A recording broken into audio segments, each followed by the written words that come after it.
भद्रक जिला वसुदेवपुर ब्लॉक बरंडुआ पंचायत चंदनपुर ग्राम में बाबा धवलेश्वर मंदिर नवमतम वार्षिक उत्सव अनुष्ठित हो जाइछि। एही उत्सव 2 दिन धरी अनुष्ठित होइथिबा बेले 108 कलश शोभायात्रा करा जायथिला। उत्सवर शेष दिन में महायज्ञ करा जायथिला। विभिन्न अंचल आसिथिबा 12 जन पंडित एही यज्ञ ने बसी पूजार्चना करथिले। एही कार्यक्रम में ओडिशार नामी दामी प्रवचक मनोज प्रधान प्रवचन में सारा अंचल भक्तिमय परिवेश सृष्टि होइथिला। केवल चंदनपुर नुहे बरं आखपाख जिलार भक्त एही उत्सव में जोग देइथिले। मंदिर कमिटीर सभापति शरद कुमार विश्वाल, सदस्य शरद पंडा, संपादक भीमसेन दास समेत समस्त सहयोग में एही उत्सवटी अनुष्ठित होइथिला। मु श्री कैलाश चंद्र शतपथी धुलेश्वर महादेवर पूजक प्रति वर्ष भली ए वर्ष मध्य 3 दिन धरी मंदिर पूजा कार्य यज्ञ कार्य आरंभ होइछि।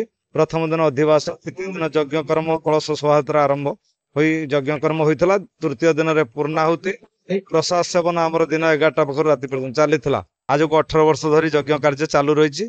कौन एथरे असुविधा नहीं, बहु बाधा विघ्न भितर आम प्रतिघात भितर यज्ञ कर्म चालू रखीचु।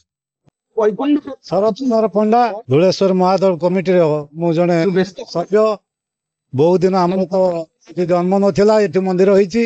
प्रवचन सुदूर पुरी मनोज प्रधान जगन्नाथ धीरे धीरे आगे चलती। समस्त भक्त मान भल भाव बस देखी चलती।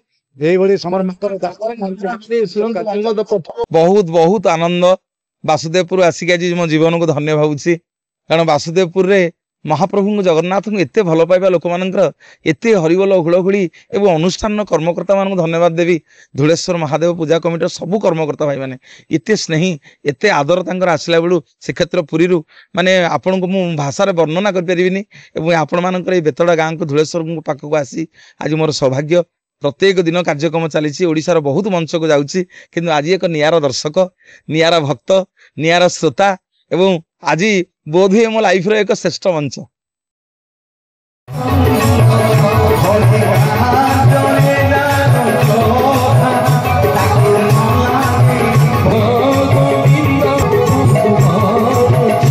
वासुदेवपुर मधुस्मिता पल्लायଙ୍କ रिपोर्ट स्वतंत्र ओडिशा लाइव।